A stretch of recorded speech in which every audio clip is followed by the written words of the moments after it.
हर हर महादेव। दोस्तों, आज की इस वीडियो में मैं आपको बताने वाली हूँ 16 सोमवार व्रत की पूजा विधि के बारे में।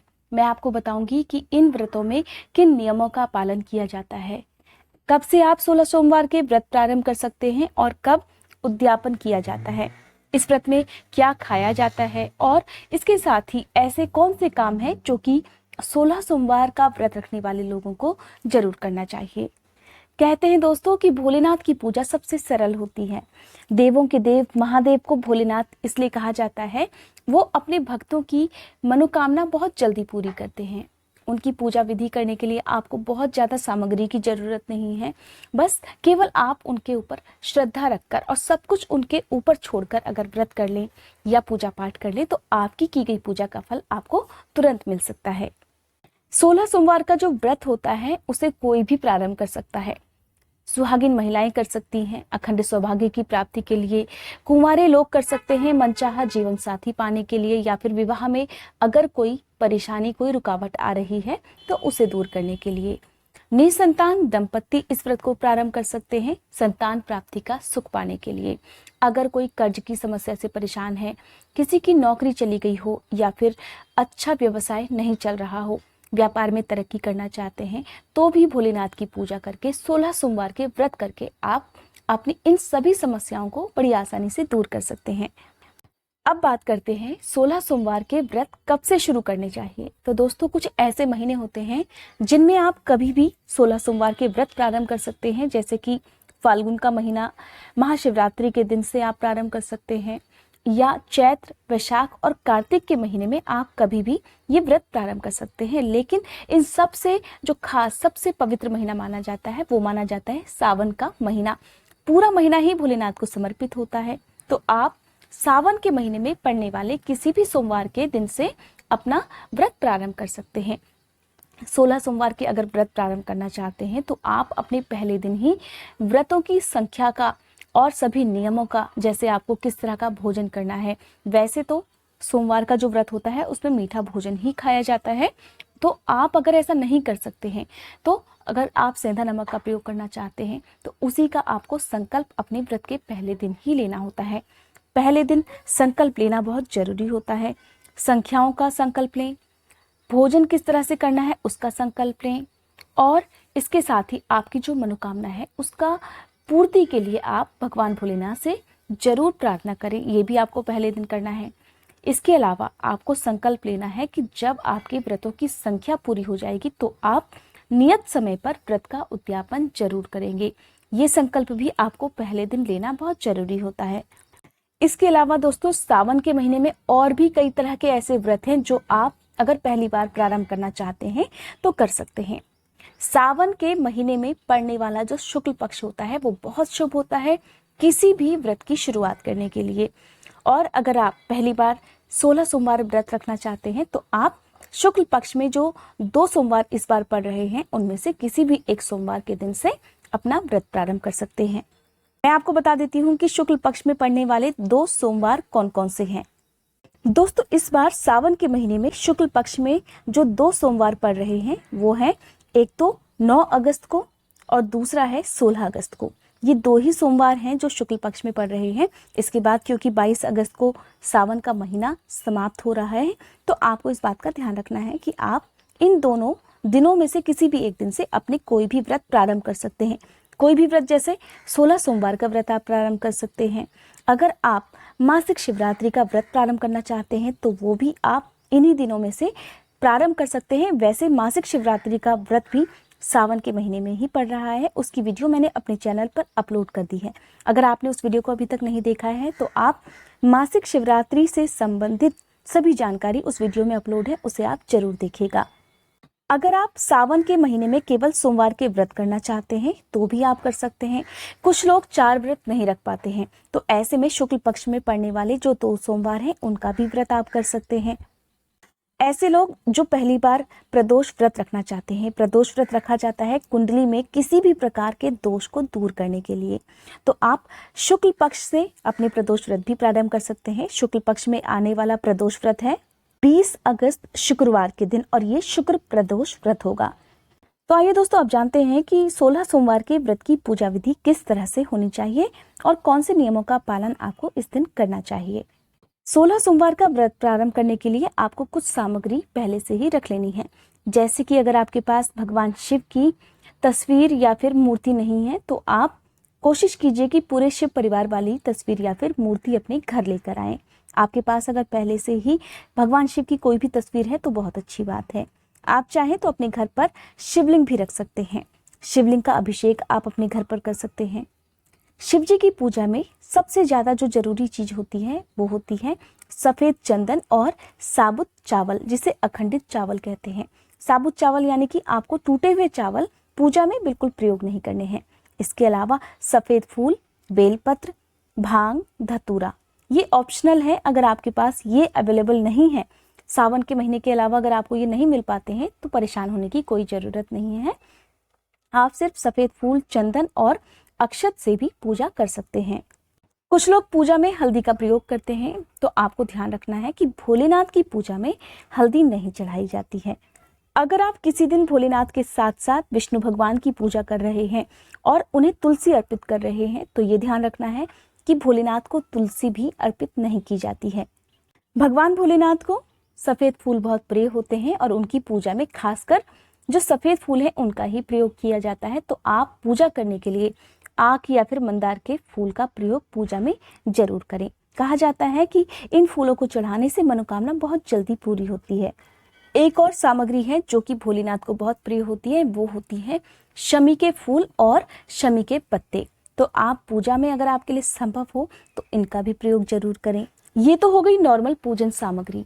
अगर आप शिवलिंग का अभिषेक अपने घर पर ही करना चाहते हैं तो कुछ और पूजन सामग्री है जिनकी आपको जरूरत पड़ने वाली है। तो जानते हैं कि वो पूजन सामग्री कौन कौन सी है। शिवलिंग का अभिषेक करने के लिए गंगा जल की बहुत जरूरत होती है। वैसे भी आप सभी के घर में गंगा जल तो होगा ही, और इसके अलावा पंचामृत से शिवलिंग का अभिषेक किया जाता है। पंचामृत के लिए आपको चाहिए गंगा जल, दूध, दही, घी और शक्कर। एक और बात दोस्तों, कई बार लोग शिवलिंग का अभिषेक करने के लिए दूध या फिर पंचामृत चढ़ाते समय तांबे के लोटे में दूध, दही या पंचामृत रखकर उनका अभिषेक करते हैं, जो कि बिल्कुल गलत है। कहा जाता है कि तांबे के लोटे में दूध अगर रख दिया जाए तो वो विष बन जाता है।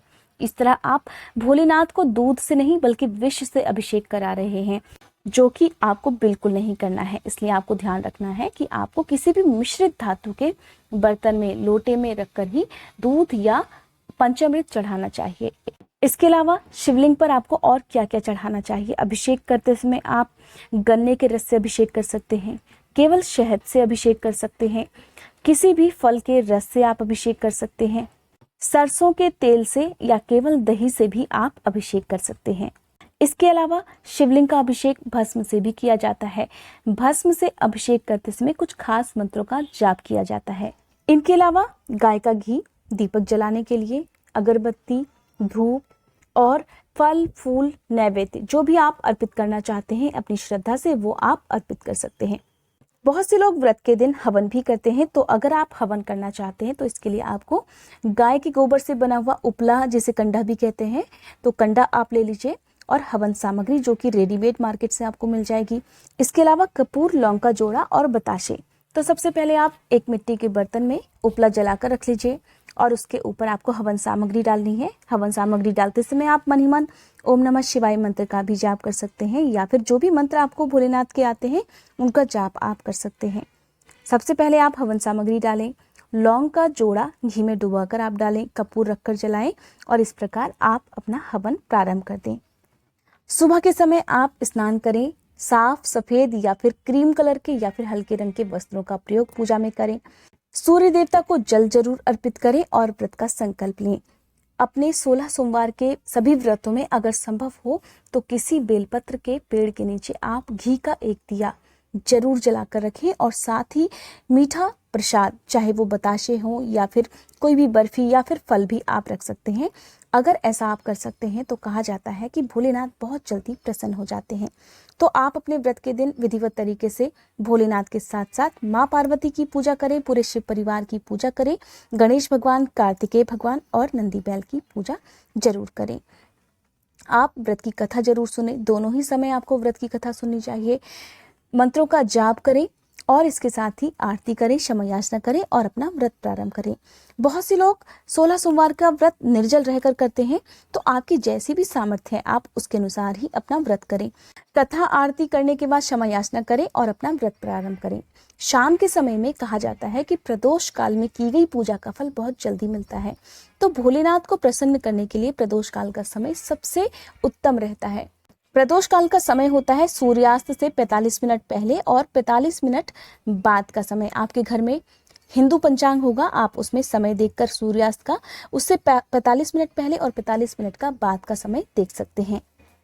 अब बात आती है कि व्रत खोलते समय आप क्या खाएं। दोस्तों, वैसे तो 16 सोमवार के जो व्रत होते हैं उसमें चूरमा का भोग भोलेनाथ को लगाया जाता है और उसे ही खाकर अपना व्रत खोला जाता है, लेकिन हर कोई चूरमा का प्रसाद नहीं बना सकता और चूरमा से अपना व्रत नहीं खोल सकता। तो आप इस दिन फलों का भोग भोलेनाथ को लगा सकते हैं, लेकिन कहा जाता है कि जो भी भोग आप शाम के समय लगा रहे हैं तो उसको आपको 3 हिस्से करने होते हैं। एक हिस्सा अपने घर के सदस्यों को देना होता है, दूसरा हिस्सा आपको गाय के लिए या फिर बैल के लिए निकालना होता है, और जो तीसरा हिस्सा होता है उसी से आपको अपना पेट भरना होता है। तो जो भी आप भोग लगा रहे हैं उसका आपको ध्यान रखना है कि थोड़ी पर्याप्त मात्रा में आप ले लें। अगर आप फलों से अपना व्रत खोलना चाहते हैं तो फलों का भी आपको ध्यान यही रखना है कि फल इतने ज़्यादा हों कि आपका पेट तीसरे हिस्से में आसानी से भर सके। ये 16 सोमवार व्रत का एक खास नियम है कि आपको जो भी भोग लगा रहे हैं उसके 3 हिस्से कर तीसरा हिस्सा खुद खाना होता है।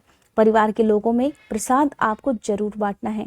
एक और बात, अपने व्रत के पहले दिन आपने जिस भी तरह के भोजन का संकल्प लिया है, मैंने आपको शुरू में बताया था कि अगर आप किसी वजह से मीठा भोजन नहीं कर सकते तो आप सेंधा नमक के बने भोजन का संकल्प लीजिए। आपने व्रत के पहले दिन जिस तरह के भोजन का संकल्प लिया होता है आपको अपने 16 सोमवार के सभी व्रतों में उसी तरह का भोजन ग्रहण करना है।